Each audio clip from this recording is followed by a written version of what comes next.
자, 네 번째 운동은 머신 숄더 프레스 동작인데요.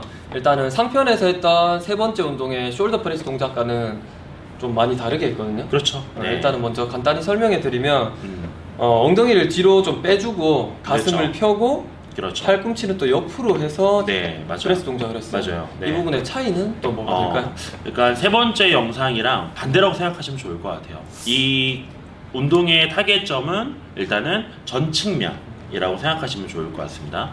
왜냐하면 아까도 설명드렸지만 상완골 자체가 이렇게 해서 외회전이 되면 오히려 후측면 쪽에 되고 내외전이 되게 되면은 오히려 전측면 쪽에 개입이 돼요.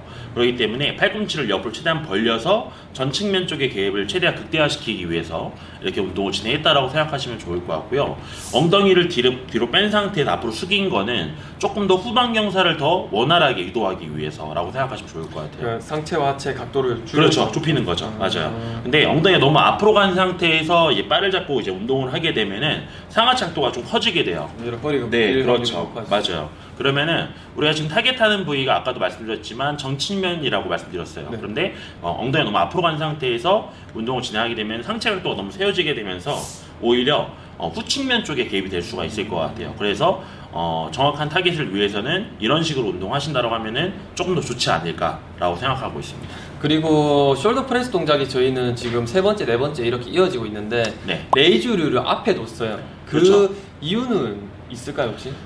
저 같은 경우에는 어깨 운동을 진행할 때 일단은 레이즈를 먼저 진행을 하는 편이에요. 왜냐면은 레이즈 같은 경우에는 이제 원조인트 동작이기 때문에 조금 더 이제 어깨에 대한 부하를 빨리 좀 오게 한 다음 지치게 한 상태에서 그다음에 프레스를 좀 무게감 있는 그렇죠. 이런 매스를 증가시킬 수 있는 이런 동작을 같이 하게 된다라고 하면은 조금 더 효과적으로 어깨 운동을 진행할 수 있는 것 같아요.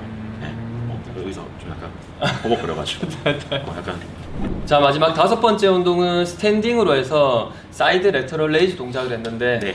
이 동작도 일반적인 동작과 다르게 네. 이제 좀 언더그립 형태라 해야 되죠. 손바닥이 그렇죠. 앞을 보게 했고 네. 그리고 그냥 던지는 게 아니라 약간 등 상부를 말고 네, 그리고 그렇죠. 상복부에 힘을 계속 준 상태로 이 등의 굴곡을 유지하고 동작을 네, 했거든요. 맞아요. 네. 이게 저희가 한번 영상에서 다룬 적이 있긴 그렇죠. 한데 네, 맞아요. 이게 좀 더 네. 세부적으로 동작을 들어가서 제대로 했던 것 같거든요. 네, 네, 그렇죠. 이것도 맞아요. 설명을 한번 해주시면 좋을 것 같아요. 설명을 좀 해드릴게요. 일단은 아까도 말씀드렸지만 이 운동은 일단은 후측면 쪽에 타겟을 했다고 생각하시면 좋을 것 같고요. 왜 그렇게 되냐면은 아까도 말씀드렸지만 후면의 이제 근육의 역할은 후면 어깨의 근육의 역할은 이 상완골을 외회전시킨다고 말씀드렸어요. 그렇기 때문에 약간 후면 쪽에 개입을 더 주기 위해서는 이렇게 상완골을 외회전시킨 상태에서 운동을 하게 된다라고 하면은 조금 더 좋을 거라고 생각하시면 될 것 같고요. 그래서 저희가 이렇게 진행을 했고요. 이렇게 진행한 상태에 옆으로 그래서 처음부터 해야 되나? 네, 상완골을 이게 외전시킨 상태에서 레터럴레이즈 스윙을 했기 때문에 후면 쪽 측면에 개입이 많을 거라고 생각하시면 좋을 것 같아요. 네. 그러면 이렇게 생각해도 되겠네요. 어깨가 많이 굽어 있는 사람들은 네네. 결국 후면이 늘어나 있잖아요. 그렇죠. 그래서 맞아요. 상완골을 돌려주는 역할을 한다고 했는데 네. 그럼 섰을 때 팔이 이렇게 앞으로 돌아가는 사람들은 네네. 후면 운동을 많이 해주다 보면 좋아지겠죠. 이렇게 팔이 맞아요. 어느 정도는 네, 잡혀지겠죠. 어느 정도는 원리가 이유가 있을 것 같아요. 갑자기 또 네. 이런 얘기로 돌아간다. 하여튼 이 동작을 할 때 중량을 일단 낮춰야 돼요. 왜냐하면 그렇죠. 네. 상복부에 계속 힘을 주고 등에 굴곡을 계속 유도한 채로 운동을 한다는 게 그렇죠. 쉽진 않거든요. 저는 그렇죠. 쉽지 않았어요. 왜냐하면 항상 이렇게 가슴을 좀 열고 네. 던지는데 치중을 했었는데 네, 그렇죠. 굽혀버리고 상복부에 힘을 주고 옆으로 던지려니까 네. 어깨 개입도 엄청 높아요. 네, 그렇죠. 굉장히 높았고 네. 약간 저는 좀 너무 괴로우면서 운동을 했었거든요. 네, 그리고 그렇죠. 팀장님 하면서 속도를 천천히 했었어요. 영상을 네. 보면 아시겠지만 굉장히 천천히 했었거든요. 네, 그렇죠. 그래서 이 정도까진 바라지 않겠지만 여러분들이 어깨에 자극을 몸으로 직접 느끼면서 하시면 좋을 것 같아요. 네, 그렇죠.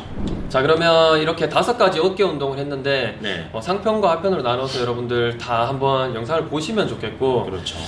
일단은 동작이 좀 일반적인 동작이 아니다 보니까 분명히 초보자들이 당하기에는 조금 어렵지 않을까라는 생각이 있어요. 그리고 그렇죠. 댓글에서도 약간 뭐 설명이 어렵다, 뭐 운동이 조금 어렵다 이렇게 하시는 분들이 네, 있는데 맞아요. 이 부분에 대해서 좀 어떻게 생각하시는지 얘기를 해주세요. 일단은 저는 저한테 티칭을 받으러 오시고 제 회원님들한테는 이 영상에서 하시는 거랑 똑같이 운동을 시켜요.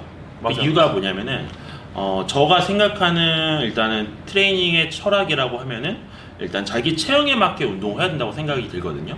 근데 예를 들어서 이 사람의 체형 자체가 라운드 숄더가 되게 심해요. 그럼 상완골 자체가 이렇게 해서 내외전이 되게 심하다는 뜻이거든요. 근데 내외전이 심한 상태인데 이 사람이 내외전을 시킨 상태에서 운동을 한다 라고 하면은 또 결국에는 우리 몸은 많이 쓰다 보면 관절이 아프게 되고 다치고 어떻게 하는 거거든요. 근데 거기다 대고 더 쓰게 하게 된다고 하면 분명히 부상이 올 거예요. 근데 그때 가서 막 부상한다고 케어한다고 막 재활하고 하는 것보다는 아예 처음부터 시작하기 전부터 자기 체형을 확실하게 알고 운동한다라고 하면은 굉장히 빠르게 성장할 수 있을 거라고 저는 생각하고 있습니다. 쉽게 말해서 이렇게 생각하면 되거든요.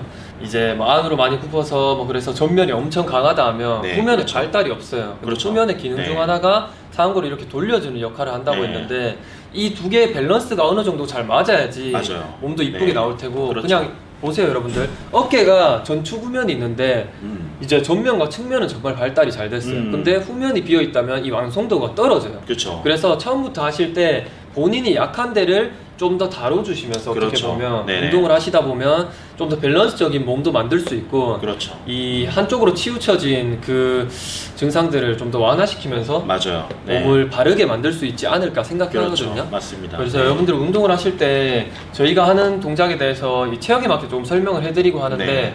분명히 동작이 어렵고 어색한 건 맞아요. 왜냐하면 맞아요. 모두들 일반적인 동작이 가장 유명세를 타고 네. 모두에게 알려져 있다 보니까 그렇죠. 네. 그렇게들 많이 하시는데 네네. 이렇게도 한번 연습을 해보시면 체형에도 좀 맞추고 그리고 네. 여러분들의 밸런스적인 부분을 좀 더 맞춰서 운동을 할 수 있을 것 네, 같으니까 맞습니다. 꼭 많이 시청하시고 그렇죠. 반복적인 훈련을 네. 하시기 바랍니다. 맞아요. 한 몇 번 정도 시청하셨나요? 제 생각에는 최소 100번? 100번이요? 정말 많이 보면서 여러분 그렇죠. 네. 운동을 반복적으로 연습을 해주시면 좋겠습니다. 맞아요. 자 그럼 여기까지 운동의 맛을 다하다 MSG군가 운동연구가 성훈이었습니다.